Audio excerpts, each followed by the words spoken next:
Françoise Gourdin-Servenir, bienvenue. Merci. Vous êtes la présidente de France Alzheimer Ille-et-Vilaine. C'est assez récent d'ailleurs, hein, votre présidence. L'Assemblée générale s'est tenue le 8 avril. Donc c'est effectivement tout récent. Mais vous étiez déjà investi dans l'association, vous connaissiez le sujet? Alors je connais le sujet parce que personnellement j'ai été touchée 3 fois par la maladie. Ma mère, ma belle-mère et récemment mon mari. Donc je suis arrivée à Saint-Malo il y a peu de temps, hein, il y a à peine 3 ans. Et j'ai cherché à faire du bénévolat. Je me suis présentée à l'association France Alzheimer. À l'époque, c'était juste de l'aide plutôt informatique, nouvelles technologies, réseaux sociaux. Et puis, de fil en aiguille, j'ai été très rapidement élue vice-présidente. J'ai donc assumé l'intérim de Madame Le Filleul, qui était assez fatiguée, souffrante.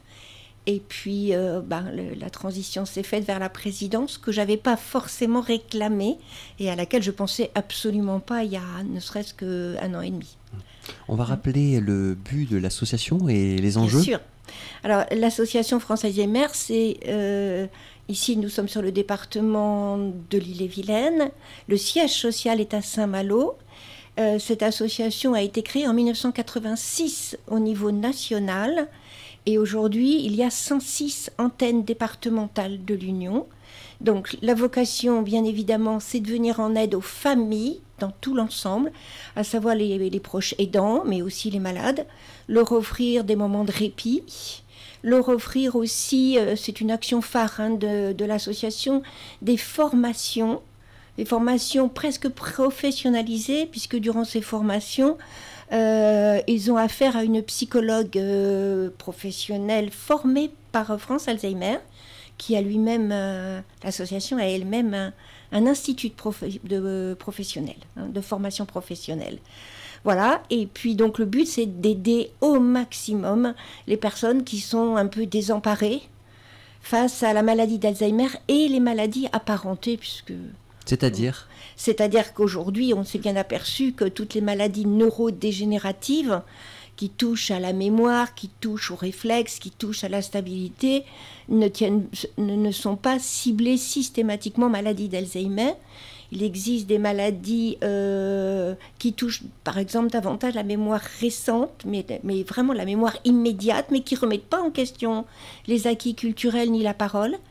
Il existe des maladies comme la maladie à corps de Lévy qu'on repère de mieux en mieux, qui présentent des troubles plus difficiles encore à vivre pour les familles, car il y a une forme d'hyperactivité, de somnambulisme.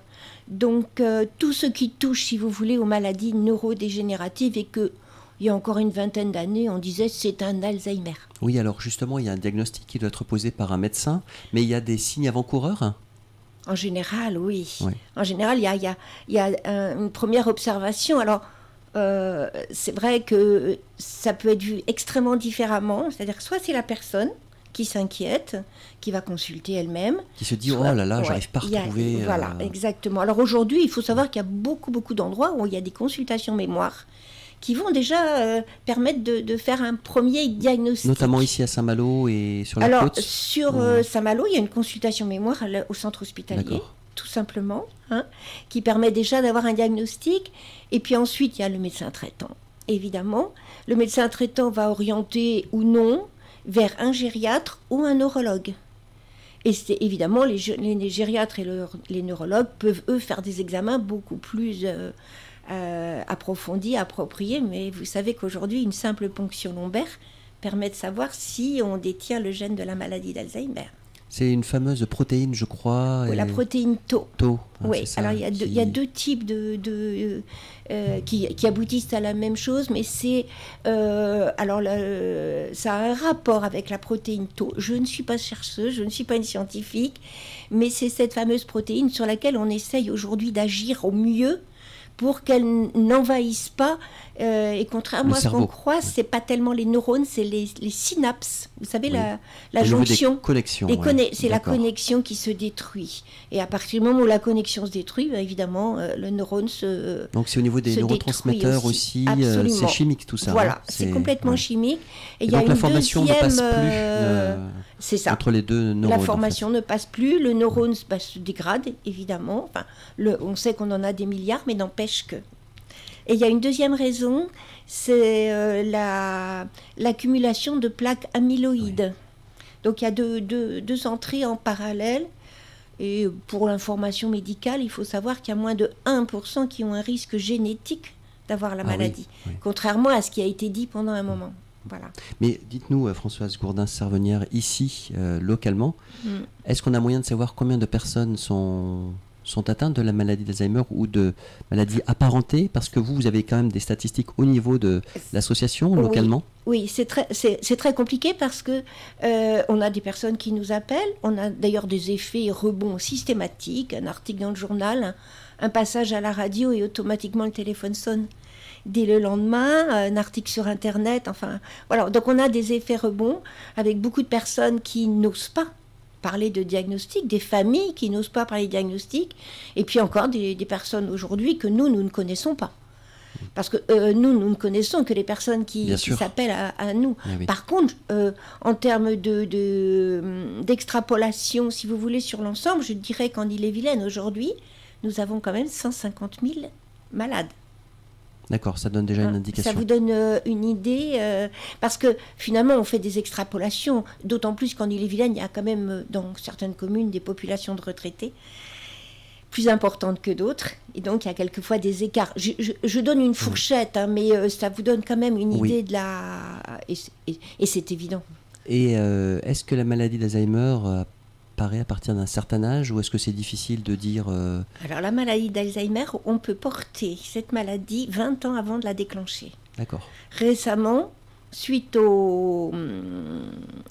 comment ça s'appelle vous savez, quand les cadres font je ne retrouve plus le nom, c'est pas grave, ont une dépression foudroyante. Ah oui, un burn-out. Un burn-out, voilà. Il y a eu des examens qui ont été faits sur le plan neurologique et qui malheureusement, pour certains, ont décelé le gène de la maladie d'Alzheimer.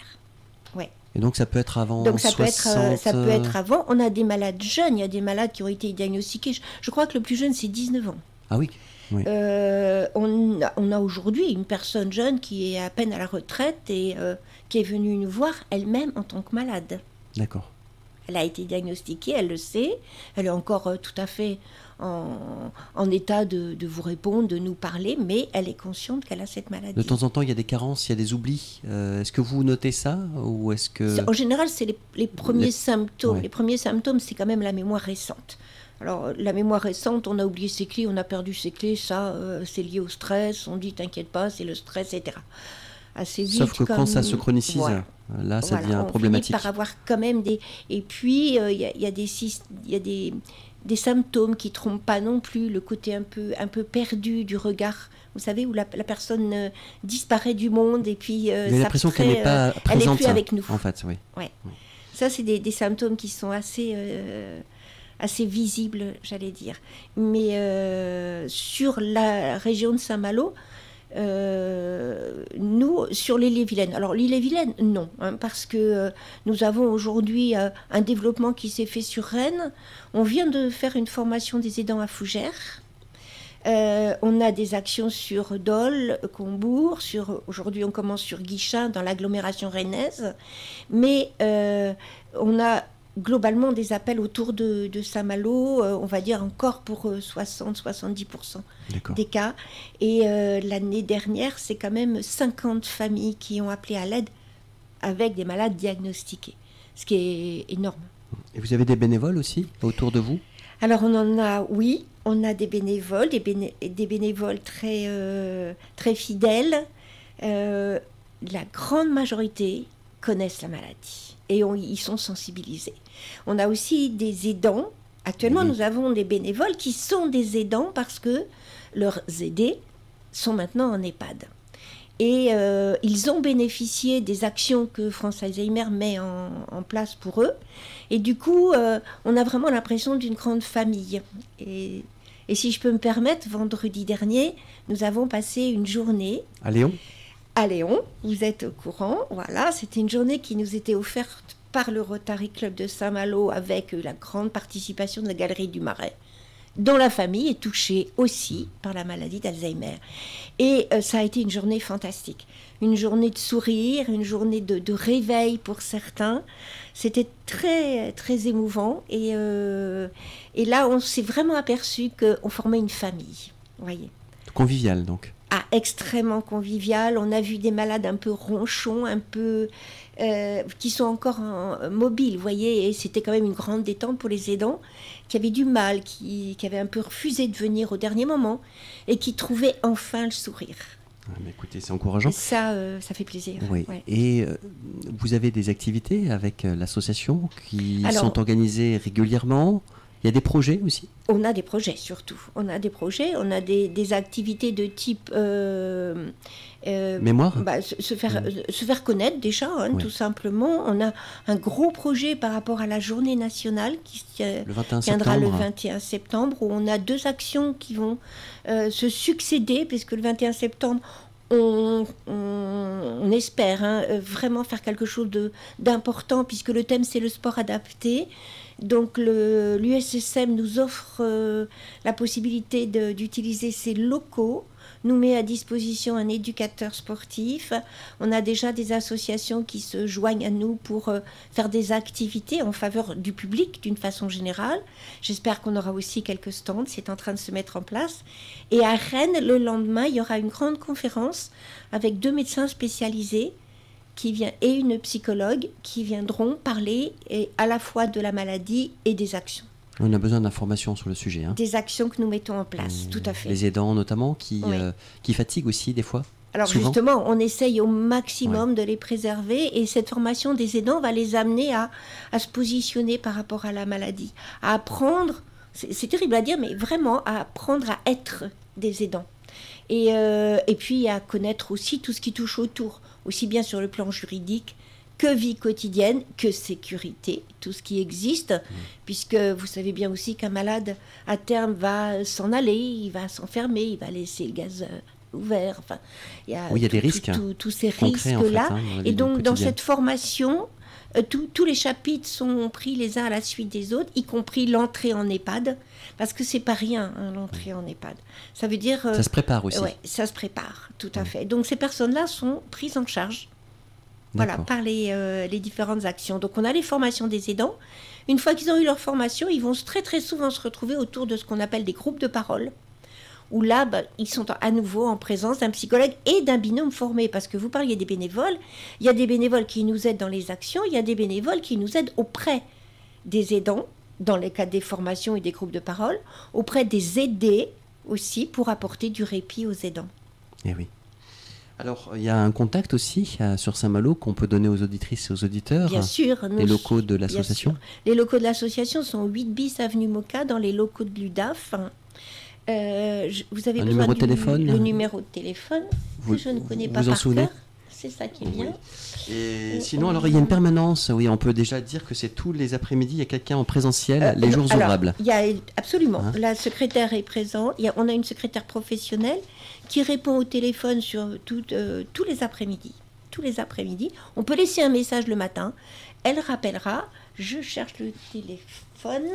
Alors, nous avons aussi un site internet qui fonctionne très bien aujourd'hui grâce à la participation d'un bénévole chevronné qui a été recruté récemment, mais alors qui nous a apporté un énorme soulagement. Je vous donne le numéro de téléphone. On vous écoute. Le 02 99 80 86 43.